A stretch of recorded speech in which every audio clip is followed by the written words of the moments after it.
Chapter 8. A Clergyman at Home. Mr. Collins spent a week making plans of marriage and love. Then he returned to his house at Hunsford in Kent to prepare the house to welcome his bride. Their wedding day had been fixed. The following Monday, Mrs. Bennet received her brother and his wife. They had come from London to spend Christmas at Longbourn.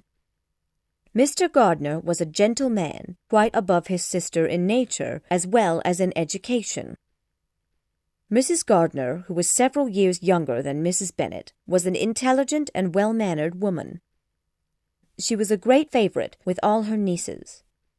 Between Jane and Elizabeth and her, there was a very strong regard. Mrs. Gardiner began their visit by giving out her presents. Then she began to describe the newest fashions in London. Soon, Mrs. Bennet began to tell her of her problems. She explained that they had been wronged since she last saw her sister. 2 of her girls had been on the point of marriage, and both plans had fallen through. "I do not blame Jane for being disappointed," Mrs. Bennet said. "But Lizzie, oh, sister, I don't agree that she should not be Mr. Collins's wife. I'm quite sad that she refused him. Now Lady Lucas's daughter will be married before I have any of my daughters married. Also, the future of our property is still in danger. However, I'm glad that you have come. It is a great comfort to me." Mrs. Gardiner already knew of the situation from Jane and Elizabeth's letters to her. She gave her sister a quiet answer and decided to turn the conversation to other things. When she was afterwards alone with Elizabeth, she said, "It seems that Jane would have had a very good match. I am sorry that it went wrong. Maybe we can convince her to go back to London with us. A change of place might do her a world of good." Elizabeth was quite pleased with this idea, and Jane happily accepted her aunt's invitation. No sooner had the Gardiners left with Jane than Mr. Collins returned. But he decided to stay with the Lucases. The wedding day was set for Thursday, and on Wednesday Miss Lucas came for her goodbye visit. When she stood up to go, Elizabeth accompanied her out of the room. "Promise me you will come and see me at Hunsford," Charlotte asked. "My father and sister are coming in March. Will you think about joining them?" Elizabeth could not refuse, though she did not see much pleasure in the visit. The wedding took place as planned. Then the couple set off for Kent from the church door. Elizabeth soon received a letter from her friend. Charlotte was living comfortably. She liked the furniture, the house, and neighborhood very much, and Lady Catherine's behavior was most friendly. Jane had also written to say that she had arrived safely in London. She had also written to Miss Caroline Bingley to tell her that she was there. 4 weeks passed, and Jane wrote that she still had seen nothing of Mr. Bingley or his sister. After 2 more weeks, Miss Bingley finally appeared. But it was clear that she did not even want to make the visit. She apologized for not calling before, but she did not say that she wished to see Jane again. She said that her brother knew that Jane was in town, but he was so very busy with Mr. Darcy that they hardly ever saw him. Then she added that it was not likely that Mr. Darcy would ever return to Netherfield. He planned to give up the house he had rented there. This letter hurt Elizabeth, but she felt better knowing that Jane would no longer be fooled by Caroline, at least. As for Bingley, she decided that since his character was so weak, it was best for Jane not to see him any more. In March, Elizabeth was set to accompany Sir William and his second daughter, Maria, to Hunsford. She began to look forward to the journey. She would be able to see Jane, as she was going to spend a night at the Gardiner's house in Gracechurch Street in London. The journey to London was only 24 miles, and they began early so as to arrive by noon. Elizabeth was pleased to see that Jane was looking as healthy and lovely as ever. The day passed most pleasantly. The afternoon was spent shopping and the evening at the theatre. Later that night, Elizabeth's uncle and aunt invited her to accompany them to the Lake District in the summer. She readily and gratefully accepted.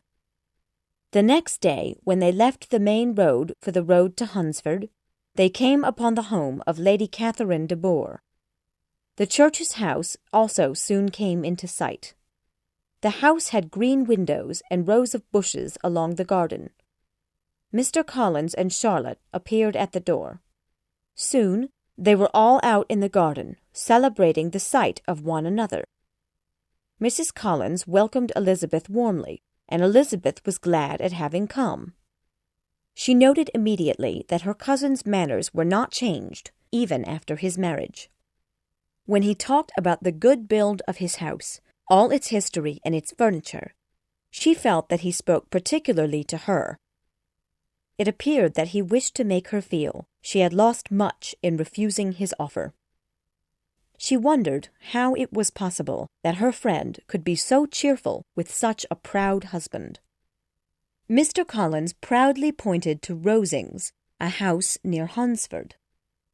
He told them they were very lucky to have an invitation to dine there the next day. Mr. Collins spent the whole day talking about their planned visit to Rosings. He instructed them about what to expect so that they would not be frightened by the richness of so many rooms, so many servants, and so wonderful a dinner. While they were dressing, he came 2 or 3 times to their different doors to tell them to hurry and be on time. He explained that Lady Catherine did not like to have to wait for her dinner. Mr. Collins' stories frightened poor little Maria Lucas and made her feel quite nervous. As the weather was fine, they had a nice and pleasant walk across the park. But when they started to walk up the steps to Rosings, only Elizabeth was able to be unafraid. They were met at the entrance hall by a servant, and he led them to the room where Lady Catherine was sitting. Her ladyship proudly stood up to receive them. Sir William bowed very low and sat down without saying a word. His daughter, Maria, was terribly frightened and sat on the edge of her chair, not knowing which way to look. Elizabeth found herself quite prepared for the dinner.